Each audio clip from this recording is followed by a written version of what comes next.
Welcome back to the podcast. I'm your host, Jeremy Miller. Every week, I chat with fascinating people from all walks of life in order to bring you knowledge, inspiration, and insight. If you enjoy the show, you can support it by subscribing, leaving a review, and sharing it with a friend. This is the Jeremy Miller Podcast. You're up at I don't know what time, 3 a.m., making fucking oatmeal and eggs and doing all the switchback administrative things. Well, it feels like one of those progressive commercials where I've turned into my father, like you turn into your parents, because my dad used to be that way where he would be up at 5 or 6 a.m. And, I was an early bird as a kid a little bit, but I'd see him just already, watching the news in the morning or working or something like that. And I live a very robotic life, but I think despite being very young, I've found what works for me, and I've catered my lifestyle and my habits and my diet around things that help me feel optimized and happy every day. So one thing I've thought about lately is I don't have that many highs in my life or in my day, but I don't have too many lows either. So because I live in this wavelength of consistency, it's not like I slug through the week so that my weekends are crazy amped up, right? And then I crash Monday morning because I gotta go back to work.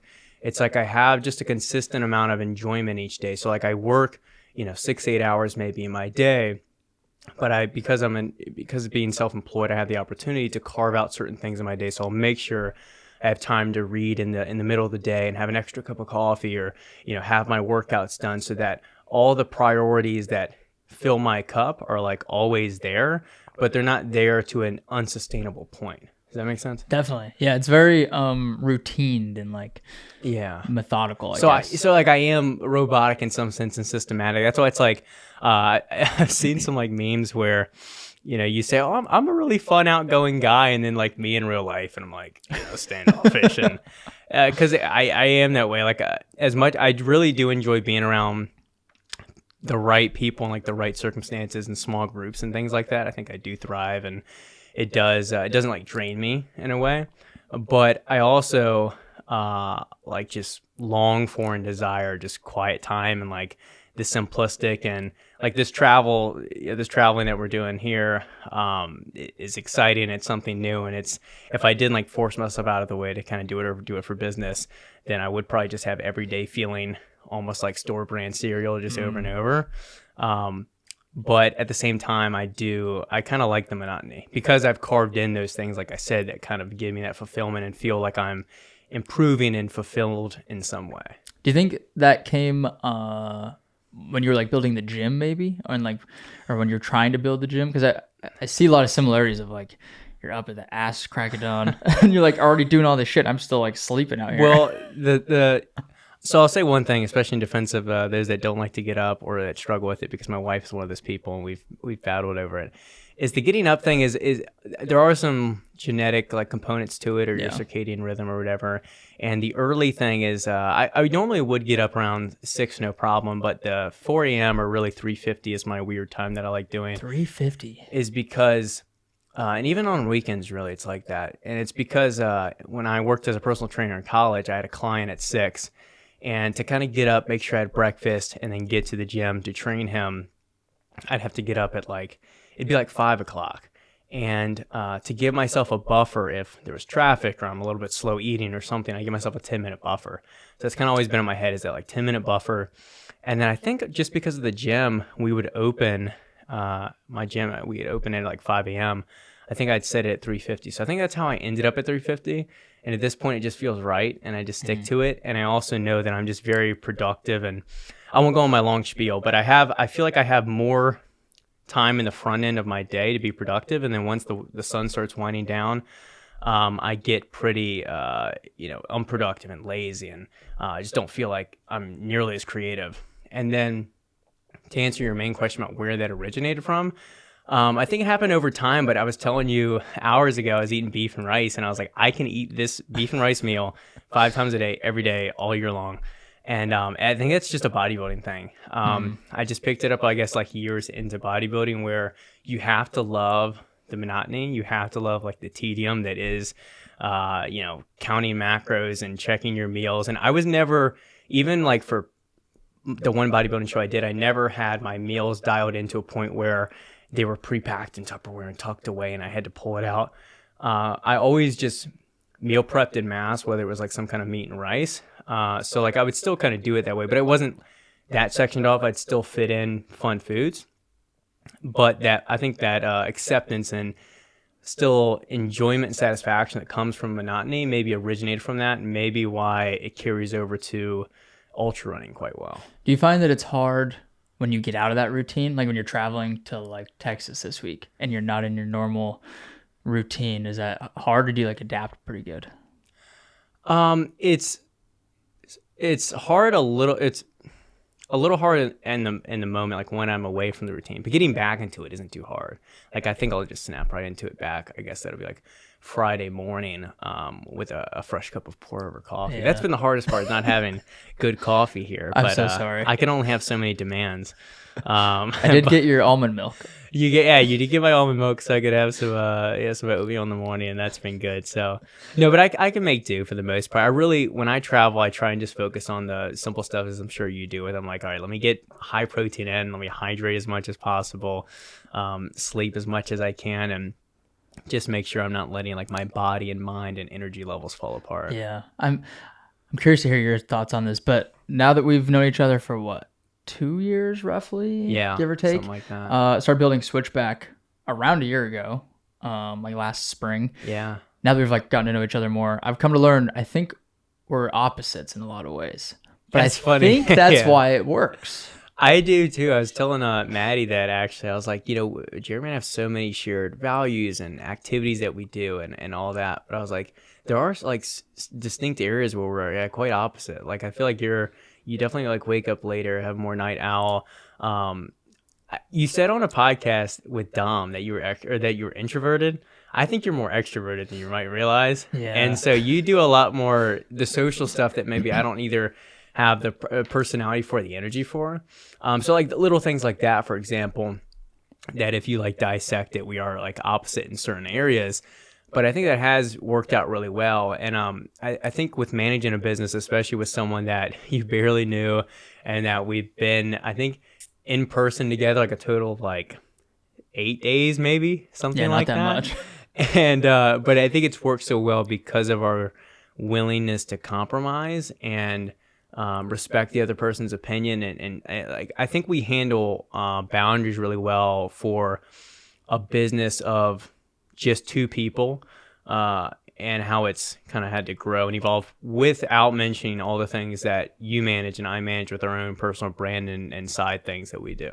Yeah, sometimes I'm like, I wonder if bringing a third person in could make it easier sometimes. Like because there's been a handful of times where we like both disagree on like the design or the look of something or a decision in some way. Hard to split a 50-50 vote. And it's hard to like, when you only have two people, it's like, somebody's got to be usually right. That's when we go to Bree. We call in the occasional COO and let her decide. Yeah. Yeah.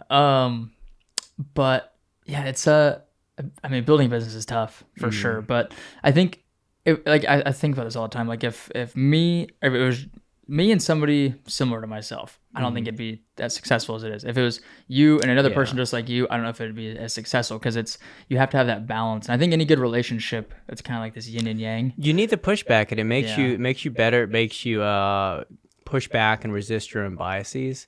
Because that's what I've noticed too. Sometimes I feel, whether it's that damn olive green hat, that people are infamous for. Sometimes I need to say like, my taste is wrong, or like my idea is wrong, or oh, I didn't think about it that way.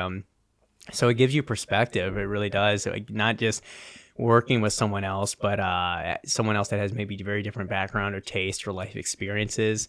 But then the areas that we do have shared experience, whether it's in like the supplement world or creativity with content and all that, it makes things flow a bit more seamless once we actually have to put it all together. Yeah, you have to have enough shared values to make it work at all, and then from there there's balances to everything for sure. When you're building the gym, I know it was you and Maddie. What did you have any other, like, was it just you two basically, or? It was just us two, and she helped immensely. I don't want to discredit that, but from a day-to-day basis and a lot of the energy and like spearheading like of the gym, it was always like originally like my baby, and without her support, and literally like time, money, and energy into it, like it wouldn't have existed at all. So I want to just be frank with that. But from like the day to day and some of like the big decisions, it was usually like me breaking it. So I didn't have as much pushback, and that's why I think this has been like better.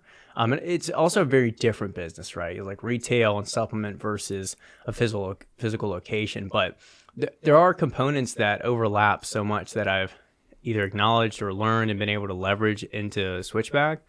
It's like, for example, when I own the gym, you get so much, you get more negative stuff from members sometimes than you get positive. So you do have the days where people are like, oh man, this is the best gym ever, and the community you have, and I'm so glad you bought this machine. This is my favorite. But more often than not, you're getting the complaints about, oh, like this machine, blah, blah, or why didn't you buy this? Or, you should buy this or that. Like they used to pander me over or pester me about a calf machine.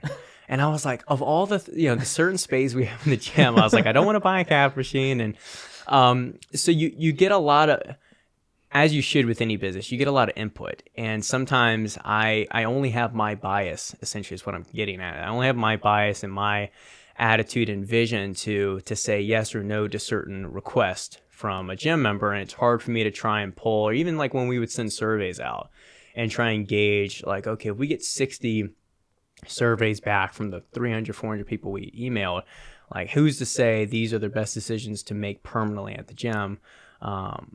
So having like another member to kind of do that. But to answer your question though, more directly, yeah, I mean, there's plenty of areas though that where Maddie shared her opinion, especially from a female perspective, like what we should do to cater towards women better. And I also had a close friend of mine who was subleasing in there, Austin, who had the office down the hall, and he and also my close friend Griffin would give a lot of input as well, being lifters as well and lifting within the space and in the community.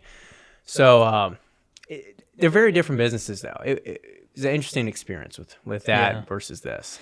Yeah, definitely different. I would probably in most ways I would say, because it's Switchback is so like more public, I guess, like outward facing, and it's just a totally different product. Like the sales process, everything's so different. Yeah, the outreach is very different. You have to continuously sell the product to the customer in like a way that the product's depleting versus the gym. It's kind of like a fine line between a product and service, because it is like, in a way, it's a product, like someone you are kind of buying, like selling the membership, but it's really like a service that's just not like a one-on-one service in a way, like personal training would be. But a lot of the same components though, of making sure you're building the right community and the brand and like those kind of meat and potatoes of the business still apply in like the aspect of planning and financial management and all of that. Making sure, like right now with Switchback, the big thing, especially with us being briefly sold out, is making sure we're managing inventory correctly along with new products, and we're innovating at the rate that we're growing with our customers is hard. But e-commerce and consumer packaged goods are like a whole can of worms I've not gotten into. And I tell Maddie all the time that's like, I don't know what I'm doing, but I'm fully like happy with that and okay with it to learn and to like make those mistakes. And we've made plenty of mistakes, but that's the biggest, I think, thing I could fall back on with my experience with the gym was like, I went to a gym knowing nothing. I was a dropout, and in 2020, like coming out of the pandemic, we didn't know how gyms were going to be. We didn't know if they were going to change how gyms could operate. We didn't know if there would be a surge of a variant. They closed the gyms again.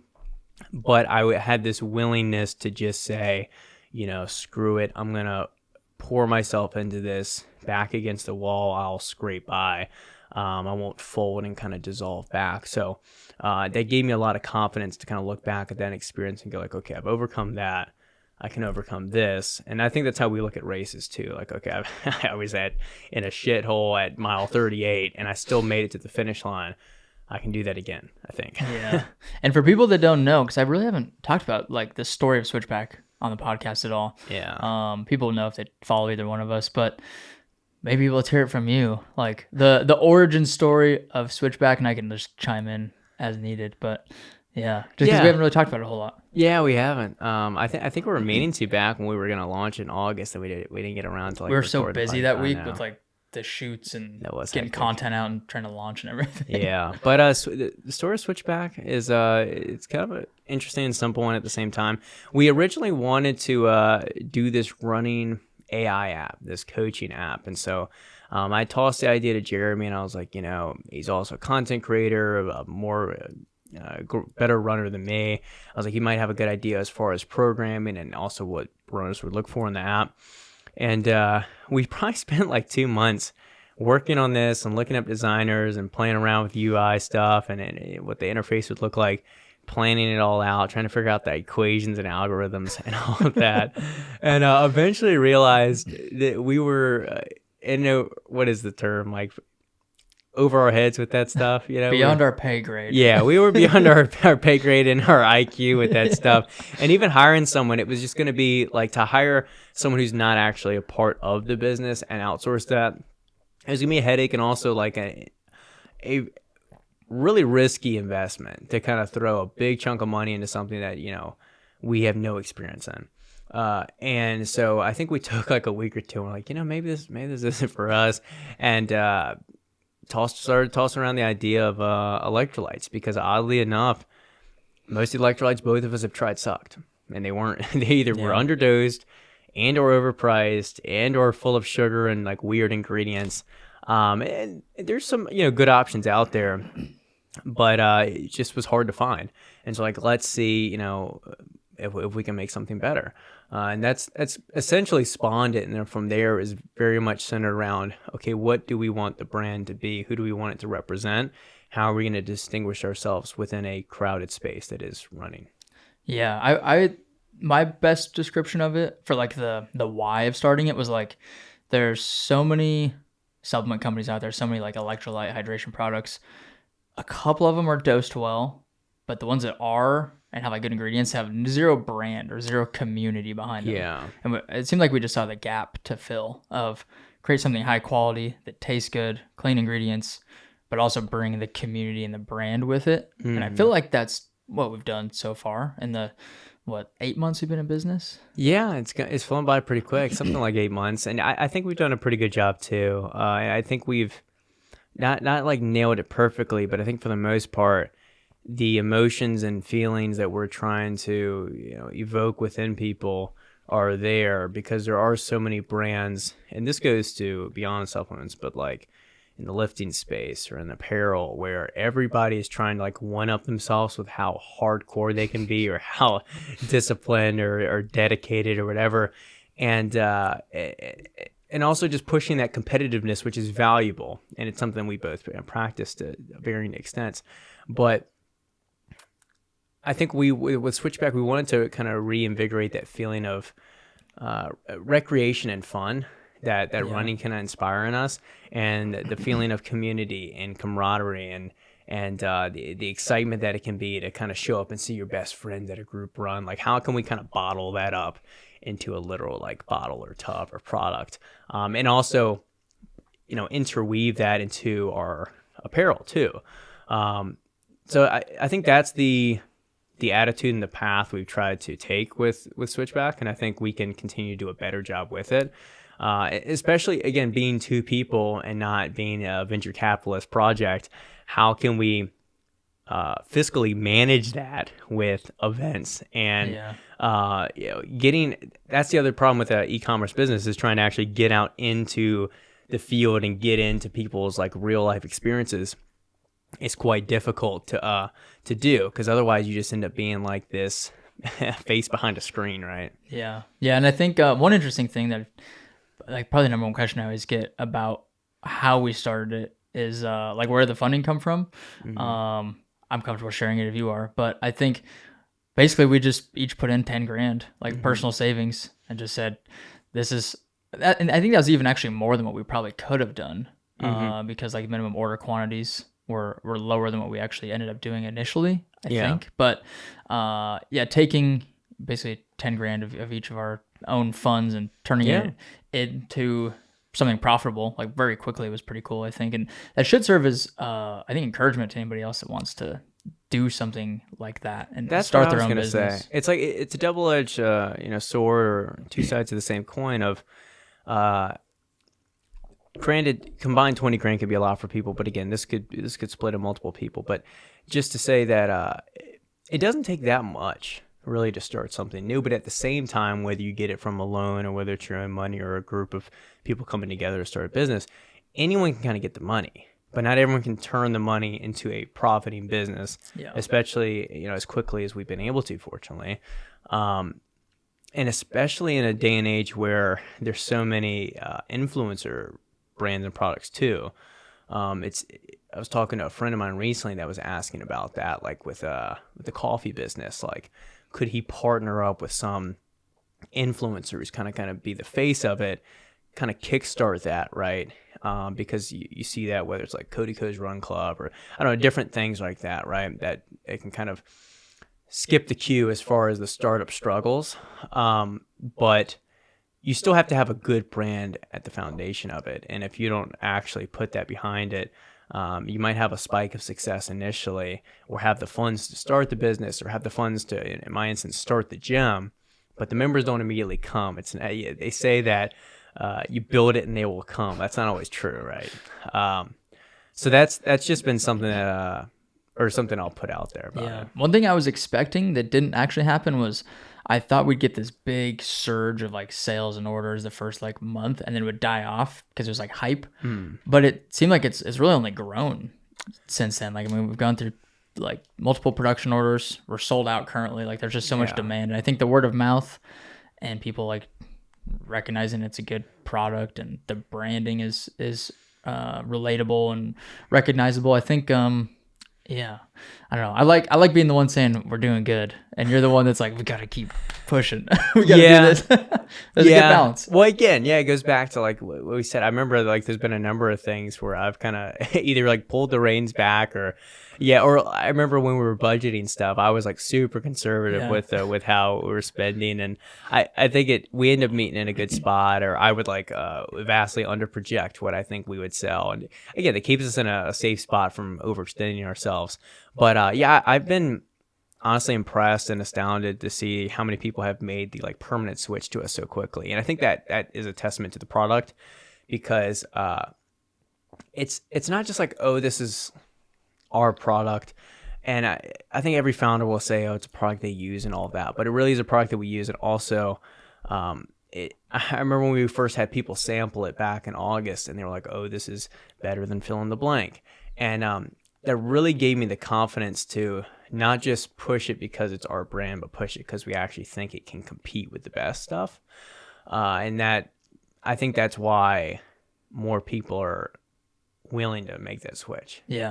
Where would you say you'd like to see Switchback in like 5 years, 10 years from now? 5 years, I think we can be one of those like top 5 like marquee electrolyte brands in the running space. Just because it's possible, though, doesn't mean we'll do it. So it has to take like the right. I think we're at the point where advertising is crucial, and it's not something we've stepped into yet. Which I think you've mentioned on your stories before. Is we haven't spent any money in advertising. We haven't taken out loans. Like, we don't have these investors and things like that. And it's stuff that I'm open to, but I'd be lying if I was saying I was comfortable with all that stuff, just because I don't know it. And I don't want to lose the business or let it go awry because of mistakes like that. But those are the types of steps that take a small startup to a medium startup, that take it to a large startup, is those big steps that requires funding. And so if we play those cards right, I think we can grow the business and grow it the right way and expand the product line and have multiple flavors of great electrolytes and all that. 10 years, I have no clue. I have no clue where I'll be in 2 years. Life has changed so quickly. I mean, just 2.5 years ago, I sold the gym, and I lived in Virginia still. So I think with both of us being young, life changes rapidly, and then just with the business in general, and with the nature of business and e-commerce and social media, it could be all over the place. Yeah, I'm definitely bullish on Switchback. Yeah. What are your thoughts? I think same thing. I think we could definitely be like top, like when people Google electrolytes, it's like Switchback is right there. And I think you mentioned like we haven't taken on investors. We spent zero on advertising, all these things. good and bad, because it means, I guess the bad would be we're growing slower than we could be if we took on investors or took out outside funding or started dumping money into ads. But also, like you said, you sacrifice things getting away from you too quickly. You sacrifice like giving up control and power of the business. I think you get the weight under you too, in that way, like you can figure out the kinks, especially from the customer experience standpoint. Yeah. So that way, when you do get the flood of, I don't know, 2,000, 5,000 people a day coming to the website, you have that fixed. You know, there's no typos, there's no order issues. You have that dialed in. Yeah, when we mess stuff up now, people probably notice, but it's a much smaller group of people than if it were thousands and thousands of people. So it's like, using this period of time to work out all those kinks. And I think just from other brands I've seen, I'm sure you'd attest to this, is like that grassroots approach for the long-term health of the business is probably so much better, because so many of these CPG brands, like all over Instagram, they're just a flash in the pan.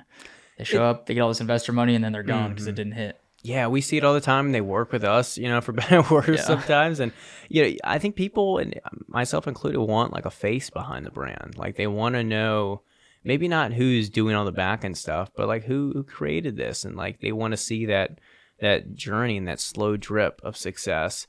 And if it becomes a faster drip or a pour, that's great. But at least they like saw it kind of in the making. Heck yeah. That's good. Good switchback chat. Yeah. I like that. A switchback fire chat. Yeah. Or fireside chat. Felt like a quick little business recap meeting. Yeah. Let's transition to Bighorn 100. The day we die. The day that we both might no longer live past. How are you feeling for Bighorn 100? This is our first 100-mile race for both of us. Yeah. I'll kind of recap what I've told you over the past few days. You know, I had a 50-miler on Saturday, this past Saturday, and it was like they always are, a gut check. And it made me start to question, like, man, if I had to go out there and do another 50 miles, could I do that? And went through some days of doubt. But by the time I was at the airport heading this way, I was like, you know what, actually, I feel a little bit better about it. And I've been pouring more training, more volume into this than I ever have. And I told my wife, I think by the time I finish training for this race, it'll be harder than I've trained for any like thing in my life, like even for like my bodybuilding show or different things I've done. I just think like the time pouring into it, because at that point it'll be like 12 to 14 hour weeks, and just, you know, the stress of thinking about the race and all that goes into it. But I'm feeling pretty good about it. I just am starting to visualize certain sections and need to tweak a few things kind of on race day or into the race. But what about you?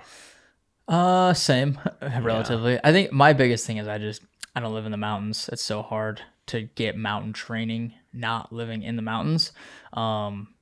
But I feel like more fit than I've ever been, probably.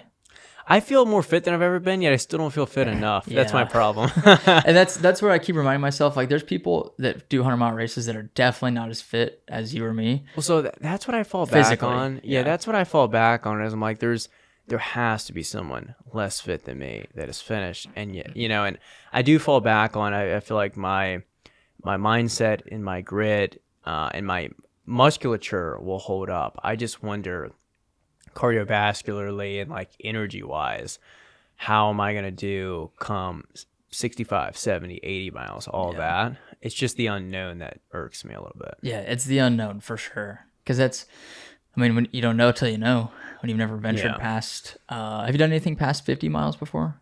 No, I did. I got to 52 at Canyonlands in Moab. Yeah. Yeah.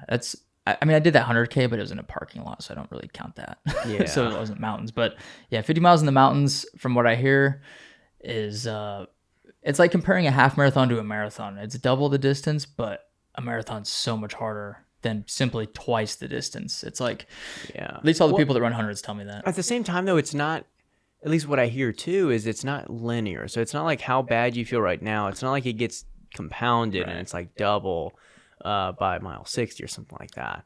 But at the same time, you do have to manage it. And like if you make too many mistakes early, whether it's your gut or something like that, it can really cost you later in the race. So that's kind of really what I'm focused on, is just minding my P's and Q's early, getting to that top point of jaws, like 50 miles in, knowing we're at the turning back point, and also really leaning on my pacers. I never had pacers in races, but when I crewed and paced Joey at Leadville, I think that really lifted him up on that back end, and I'm definitely going to need that as well. And hopefully most of the first 50 miles or 30 miles, we're kind of near each other. Yeah, I think we definitely will be. So that'll be nice, too, to kind of share that. And then by the time we probably peel off, we'll each have our pacers. Yeah, it's hard to tell. I mean, we could end up doing the whole race together. Yeah. It's holding hands. So many unknowns. You, me, and Pete out there. Yeah, I know. What's a typical week of training look like right now? This one's obviously a kind of recovery week after the race, but a general, like my last big week and what they're looking like week to week is I usually have like a 90-minute, although it's getting longer now on Tuesday. It's kind of easy. Wednesday ends up usually being some kind of speed work. It's like hill repeats, so like some short form kind of speed bursts that I'll do. So that's usually like a 20 to 40 minute warm up and cool down on each side, and then sandwiched in between is 8 repeats up hills. And then Thursdays is another kind of speedish workout, but with some longer intervals that are more like lactate threshold stuff. So it'll be like 3 to 5 minute tempos up a hill, come back down again, sandwich between 30 to an hour on the front end and back end. So those runs are getting longer. Speed work is always on hills? Yeah, that's what Don has me at right now. I think for the low impact stuff, and then also for the actual technicality of it and more elevation gain and all of that. And then on the weekends, long runs. Usually the longer one I think it's been on Sunday, but I think it's switched lately. But either way, 2 long runs on the weekends.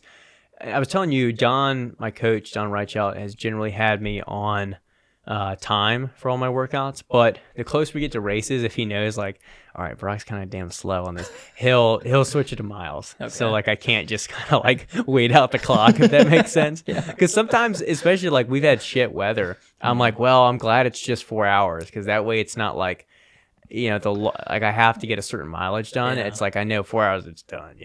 And but there's a workaround where I'll start to program in like 22 miles on a Saturday, like 18 on the Sunday, and there's no making that up otherwise. I feel like time is probably the better metric to follow generally, but I guess you can kind of cheat it a little bit. And I'll say briefly, lifting wise, I had to pull back on 2 of my lifts, so I'm still lifting 4 days, sometimes 5 a week. It's still legs on. It's 2 days I don't run, Monday, Friday. Train legs on Monday, chest and back Tuesday.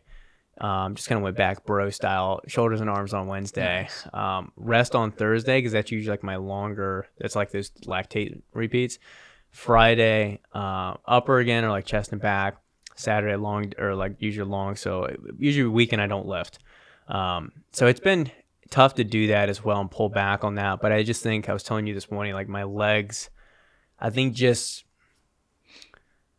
both for performance in the runs, but also making sure recovery and avoiding injury. I think just more than one leg day right now is just too much, because I either suffer in the next, like either long run or speed workout because my legs are a little too sore, or I feel like I'm setting myself for injury if just my legs are sore literally 7 days a week. Yeah. What's a typical leg day look like?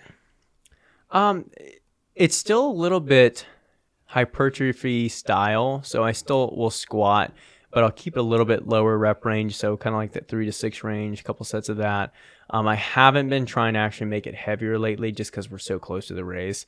And I feel like, one, I won't probably be able to gain much strength, and 2, it's not really worth it right now. So I'll kind of stick in that range. And then walking lunges, I think those are great for just overall lower body. They get your heart rate up, definitely.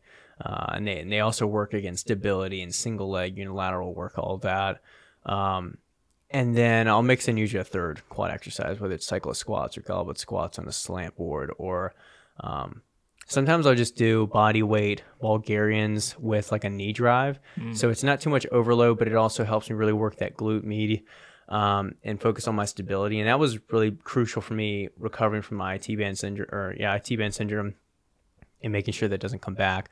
And then single leg kettlebell RDLs, and then some mini band work. So a lot of like the front end is almost stuff I would do anyway. And then the back end stuff has been just more fixed because the closer we get to this race, I want to make sure everything is healthy and dialed in and hips are strong. And I do feel like, especially, we were speaking about downhills, I think my downhill running's gotten better from the hip stability that I've had from single leg RDLs and walking lunges and all these things. How many days a week are you on the trails, like in the mountains? So that's a good question. Yeah. So both long runs and then the Thursday, like longer hill repeats. So lately I've been doing like the short hill sprints in the neighborhood. I can find like this hill that works pretty well.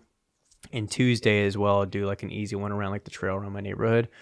And that's honestly like maybe the most interesting thing about training for this race that I would ask you as well is the time management of it, because there is only adding time. You know, I joke with Maddie sometimes with these races. She'll tell me like, just run faster and you'll be done sooner. I'm like, Oh, why didn't I think of that? I know. If only I knew. Oh, just run faster. The 50 miles will be over quicker. But with a lot of these things, like I told you, the problem, the double-edged sword with it being time-based is there's no workaround. It is 11 hours we're running this week. Add on the 5 hours I'm lifting, add on my daily 6 to 8 hours wherever I'm working, add on whatever extra switchback stuff we're doing, add on if, doing some content shoot for a brand, reading, shower, eat, anything else I want to do, get groceries, spend time with my wife maybe a little bit. All those things make it really difficult to kind of sandwich it all in a day. And actually one like epiphany I've had or revelation I've had lately about it was I used to keep thinking about that as, man, like I'm like barely holding on, I'm squeezing all of these things into my day. But I thought about it again. I was like, actually, like, it's empowering to think I can squeeze all these things into my day. Like, this is how much I can do. I can handle all these things, improve skills this way, train over here, manage 3 businesses, or like whatever it is. I can do that and still function well and still like enjoy my day to day, not feel like I'm losing my mind. And so even after the race, I've already started to think about like how I want to manage my time and fit in these things, because I didn't know how in the world I would fit in 12 hours of running per week and still be able to do X, Y, Z. How have you felt with managing that? I will say you're definitely running more than me right now. Yeah. Because like especially last month, I don't think I ran more than like 55 miles a week, and that half of that's from like a marathon. Yeah. From all these damn marathons. I think I don't watch TV anymore.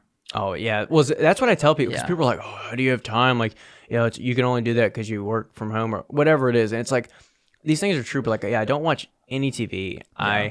I try my hardest to cut down like as much screen time as possible. Yeah, there's probably, I would say, one day a month where I actually sit down and like turn the TV on, and it's like literally probably one day a month, maybe, if that. And then we both work from home, which I think is nice because we don't have to spend time commuting. I know that's a big thing for people, is sitting in their car driving to work. Fortunate enough to not have to do that. Mm-hmm. I think screen time on our phones, that's like that's the thing I've had to be most conscious of, because it's the algorithms are too good, man. They hook you in. They're too good. It is easy. Yeah, I'll say that working from home is like incredible. Yeah. Just like throw the running stuff to a side, throw like our lives aside for a minute. Like the commuting time, even if it's as short as like 30-minute round trip, it's killer. Or like, I even think about like my wife, she for some reason doesn't want to lift in our garage gym. I get it. But she'll drive to gym, and I'm like, man, that's round trip 40 minutes of your day. And it's brutal. And so one way that I try and even combat that is that's why on my Tuesday, Wednesday run, I don't drive to a trail, because the trails for me are about 25 minutes each way. So it's almost like an extra hour in my day. So like if the long 2-hour run wasn't hard enough to fit in my day, I have to do that. So I'll try and mix in again when I feasibly can with the training close to the neighborhood, or I'll try and bundle things. Like if I know I need to get groceries soon, I'll tack it on right after a run. Yeah. I also, like the time I do spend working, I try to be as efficient as possible. Yeah. It's like, don't like work for 30 seconds and then play on my phone or start playing with the dogs or something. Like just lock in for like an hour, get the task done, move on to the next thing. Because I think I used to do that a lot. I would just like screw around, and it would just take me forever to get something done. But now having so many things to try and balance, you have to just be more intentional with your time. So now that you figured out how to do all this with 12 hours of training, running at least, when you're done with the race, what are you going to do with that extra 12 hours in your week? Because that's a lot of time. I'd like to try and figure out where I want to go a little bit more with content. I've kind of, whether it's the podcast, putting that on pause indefinitely, or whether just like Instagram in general, I feel like I need time to kind of sort out where I want to go with it, and also having the time to make it. Because like I'm just not putting creativity and time and planning into it that I know like you do with a lot of your content. And right now with, again, all the things I'm doing, it's hard to carve in another, time to brainstorm or think about those things. So I'd like to kind of just figure that out. I'd like to spend more time writing. I think when I am writing, I enjoy it. But I just, again, as we talked about at the start of this, I'm very habitual. And if I don't make it a habit, if I don't really kind of drill it or set aside time for it, things just don't get done. But if they are in the schedule, they get done.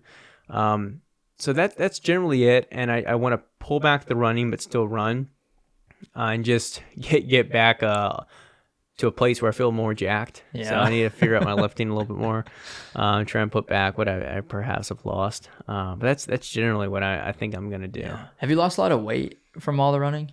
Seems like you've maintained size for the most part. For the most part, I've maintained size. My body's gone through, over the past 4 years of running, a lot of recomp. So my legs and butt used to hold a lot more fat, and now they've leaned out, I think just by virtue of the body's like, hey, we can't hold it here anymore since we're running. And so certain areas of my body hold a little bit less fat, so it's hard to say whether I've lost muscle there or whether it's lost size because of the fat around there. But then there's other areas that have gotten bigger, like my calves are way better than they used to be lifting, infinitely better. You should tell the people that wanted the calf machine to just fuck go your run. calf machine. Just go run. Yeah, stay hard. Yeah. So I haven't lost too much, but strength wise, like this is set aside from the running, but just since moving and being in a garage that has this slope, like I haven't been able to deadlift, just because I may not instantly have injury issues with the imbalance of like one side or the other, but I just know eventually I will. And sometimes like my back just feels weird. So just sorting some of that out, but no, I haven't lost too much weight. I'm sitting about like 180 consistently. Yeah. And I've kind of been hovering there for a few years. Yeah. What does your nutrition look like? Has it changed at all I know you love beef and rice, but has it changed at all during like 100-mile prep? No, not besides the past few days where we've been on the raw milk kick. You got me on there. You feeling more juiced yet? Yeah. It's like Cam Hanes. It's like lift, run, milk. But yeah, no, my diet's mostly the same. Whole foods, high protein, eggs, lean meats, beef and chicken generally. 93.7, I think is usually what I get at the store. Rice, oatmeal, like again, bodybuilder brain, meathead brain, very simple guy. I do mix in some fun foods. I'm a whore for some Toll House cookies. Like chocolate chip? Yeah, like the little premium ones you can get at the store. They're just so reliable and always good. There's like the sheet of like the square. Yeah. But my wife and I, we generally stay away from them. But we do tend to grab those every once in a while, or like the Ghirardelli brownie box. But do you eat them raw or do you cook them? No, I cook. I'm not a menace. Yeah, I just like raw things, I guess. I think you do. Everything raw. But no, it hasn't changed. The only thing I've really ramped up is I'm a big like carb burner. Just more either bread or bagels or fruit, things like that I can just kind of grab real quick. Slamming fig bars and boba bars and things like that, especially around runs, has been pretty big too, just to make sure I'm fueled up for those. Because sometimes, I don't know about you, but it's like I'll look at a long run and respect it. I'll be like, okay, 4 hours, so I'll pack a ton of food and I'll eat and I'll be good. But then I'll have like a run the next week that's like 3 hours, and my brain goes, oh, it's just 3 hours. And then I like don't eat nearly enough before the run. I underpack like for some reason, and like sometimes underhydrate. and then it's like a miserable run. I'm like, why did I act like it was like a 30-minute loop around the neighborhood or something like that? Yeah, it's I've done that too many times to where I'm now like very conscious to have more than enough usually. It's curious. You said you're a carb burner. What makes you say that? I just burn carbs really well. I think my body, I haven't had it tested. Like I know you got it tested, I think, right? Yeah, during the VO2 max. But I just noticed, like, and this was the same way with like lifting. Like I did well on carbs. Like if I wanted to lose weight, I would kind of pull back on carbs. Like if I go high on fats, it's not like I start putting on more weight or I have any issues, and I don't mind eating those foods. And I'm not super low fat either by any means, but I don't feel like I feel like if I want more energy or to gain more weight or to get more out of my workouts, I go to carbs. It's just how I've generally been. That makes sense. Yeah, that test is super interesting. Yeah. I think you have a good intuition though. Like I had intuition that I'm more of a fat burner, more efficient fat burner, I guess. And that's what the test said. I would be super surprised if I was more of a fat burner, only because for years I've, been primarily carb based on my macros. Yeah. Like they've generally been like 50 to 55% of my macro ratio. And then my fat's usually somewhere between like 60 to 100 grams a day. That makes sense. Yeah. Dang. What about on like race day? What's your nutrition plan? I just stick with what's always there. So like I always do my whole cup of oats in the morning. I'll probably stick to like 3 eggs, and the only thing I really ramp up for race day is I'll throw in like some slices of toast or some extra kind of carb source. So I just kind of keep it simple. I don't want to go too crazy, but I know are you gonna like carb up? Because I thought about that. I was like, I don't know if carb ups really help for ultras. Yeah, you don't really need it because the effort level is never really that high. You're not like pushing past. And you're constantly eating while you're out threshold. There. Yeah. So my last couple 50 milers, I didn't carb up. I don't think you really need to, but yeah. What about like intra race nutrition? Are you doing like gels? I want to go. Well, so yeah, the gels I've gone for like a year and a half. I wish I was sponsored, had some plug. But Untapped. I'll give them freaking credit. It's the syrups. They digest well. They're tasty. They're affordable, and they've done well for me. But I might mix it up a little bit. I might mix it up, especially if they don't have like a caffeine option. I might go to like a Spring or something like that I can mix in.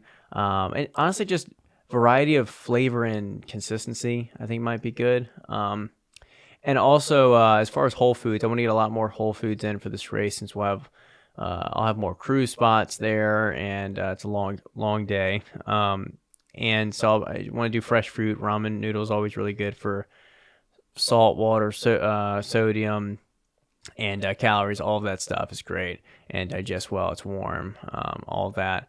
And I'm tempted to do guacamole like our boy Pierce. Oh, guac. You do beef sticks too? I think, aren't they supposed to have bacon out there? Yeah, there's a bacon station. Is it just one? Well, you'll hit it twice because out and back. So I think we'll hit it at like maybe like 35 or something. That's what Don told me. And so then I might go bacon mode out there. It'd be like 70 or 75 or something. Yeah, the bacon station. Yeah, the bacon station. Yeah. And you forgot the most important product: Switchback Electrolytes. Oh, well, we talking about fuel, aren't we? I guess that's part of fuel. Hydration. Yeah, of course. Switchback Electrolytes travel sticks available probably now by the time you're hearing this. Actually, this is gonna come out on Monday. Oh shoot! Quick turnaround. So, like 2 days after they hear this, probably. A couple days. So keep an eye out for those. Yeah. But I think I'm gonna rock I won't say what it is, but third flavor. I think at the at Bighorn is what I'll do. Yeah, I'm excited for that one. Yeah. Yeah, it's good. So many people thought it was pizza rolls. Dude, I thought it was. People just forget what day it is. Yeah. They didn't know it was April Fool's. Yeah. I think you ended up putting hashtag April Fools at the bottom. It was at the bottom. Yeah. And I feel like I saw a lot of brands doing April Fools. Yeah, I felt you usually figure what it is. Yeah. I wonder what that would even taste like. They can't be very refreshing. It tastes like tomato sauce or something, right? Pizza roll electrolytes. I don't know. Anyways, all right. Well, June 14th, Bighorn 100-mile race. R.I.P. We'll be coming home with our buckles. Yes, that's the attitude. Buckle we need. or die. All right. Last thing I want to talk to you about. Russian. Ruski. Can you speak to us in Russian for a moment?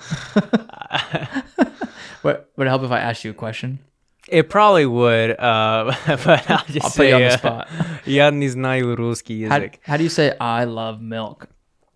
Я люблю молоко. Oh, nice. But the one I said before is I don't know Russian, but I'd really say I don't, немного, I don't know much Russian. But Why Russian? why Russian? If anyone who follows me a little bit, or really into like literature and classic literature the past few years, and Russian novels have just kind of been near and dear to my heart. Not just for the like mystique of a Tolstoy or Dostoevsky or something like that, but also because I think they really speak to the beauty and the grotesque and brutality of humanity. I think they showcase just this raw, blunt nature of human suffering. Really sad stories. I mean, most of the novels end in not happy ways, or sometimes quite macabre or like deathly ways. But what they speak to is not just the brutal nature or the evil side of humanity, but also how through these stories or instances or characters, there's a lot of evolution and redemption and forgiveness and beauty and love that comes out of it. So I've read a lot of these novels. Some of my favorites recently have been The Master and Margarita by Mikhail Bulgakov, or In Quiet Flows the Dawn by Mikhail Sholokhov.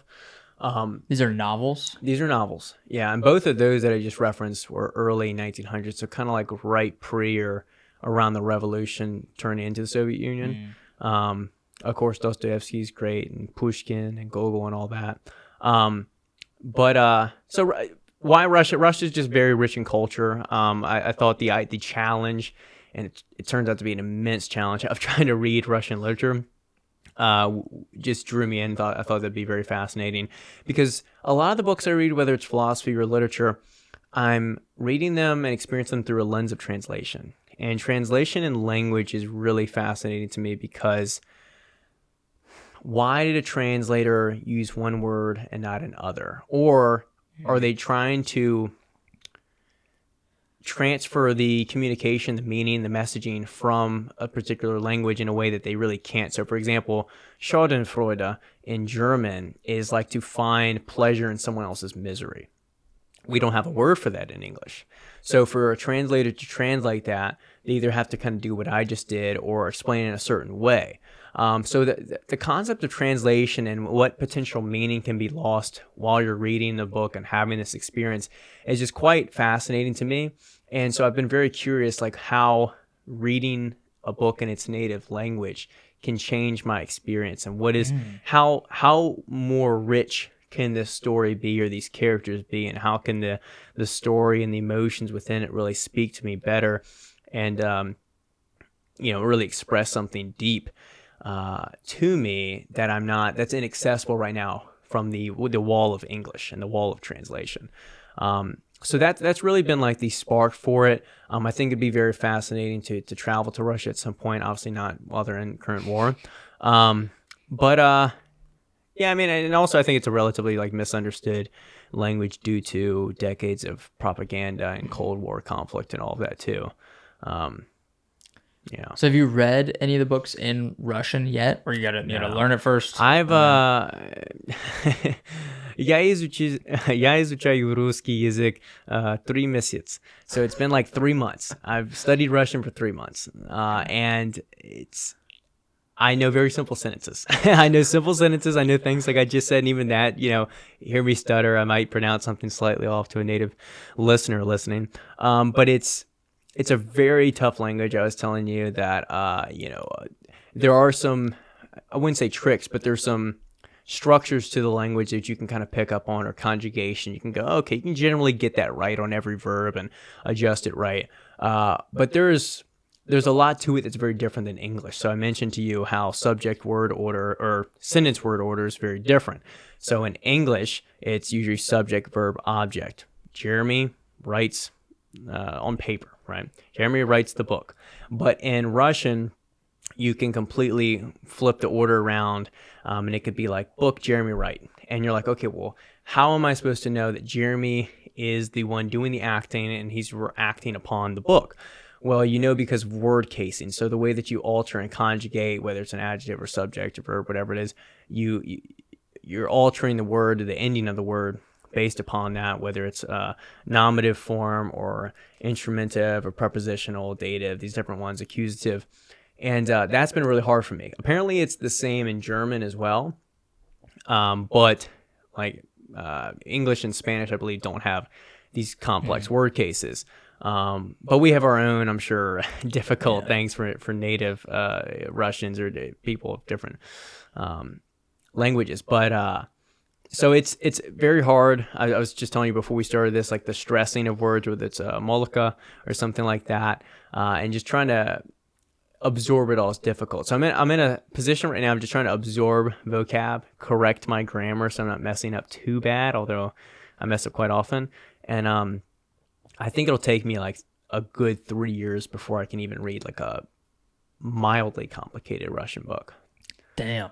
And what was the, is it Tandem? Is that what it's called? Tandem, yeah. So app? one app I got on like recently, and I'll say to you like that service I've been using, if anyone's interested in Russian or another language, is called Rocket Russian. They have Rocket Spanish and other things like that. I looked into Duolingo and all these other ones. They might be a little bit better, but to be quite frank, the reason I chose Rocket is because it was a one-time payment. So like I pay it one time, I have it for life, and it's been a good experience for me. But I did recently, a week ago, there's an app called Tandem, and you can communicate with other people from other countries that are also learning different languages. So I've been speaking with a lot of people that are in Russia that are trying to learn, improve, refine their English.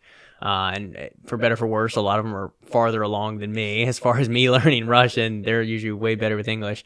But it's cool because you can kind of correct each other's sentences in the apps and send voice messages or photos and things like that. And it's been interesting to like have these real life conversations and practice, see what I'm getting right, see what I'm getting wrong. It's been encouraging to see how much I can actually understand and how much I do know, even though there's days where I feel like, God, I don't know anything. I suck at this, but it's been a fascinating experience. And again, like language is just so interesting, even from a standpoint of mastering English. So like we're English speakers, we speak all the time. We're talking right now and everything's just flowing, subconsciously, easily. But I think about how many words, especially when I'm reading some of these books that I do, that I don't know, and I'm writing them down. I have like a journal set aside that I just write like new words in English that I just either don't have a full grasp on. Like if you ask me, what does this mean? Like I couldn't put into words, or it's like something I've never seen before, or it's a word used in a way I haven't seen before. And what it, I think expresses to me is one, how dumb most of us are and how little we speak and how we use the same set of simple words. There's nothing wrong with that, except for if you want to be precise, if you want to be clear, if you want to speak intellectually or again, specifically about something, you need to use verbiage and words that articulate a more concise, clear point, to speak more succinctly. Rather than rambling with the same again. Like if you describe everything as good instead of you say something, or everything is beautiful instead of saying something is stunning or magnificent or gorgeous, or these words allow us to kind of show something's intensity or just be more descriptive. And I sometimes think about if I were to give the listener or you like 50 words, you can only speak in 50 words. It feels very constrictive. Well, imagine that on a larger scale. Maybe you only have 3,000 or 5,000 words in English you speak about, but let's say you expanded that to 10,000. It's like now you can read, write, speak, articulate yourself, podcast yourself with a lot more, again, just like vigor and precision and intentionality behind your speech that you wouldn't have. So that's what language fascinates me about. That's super fascinating.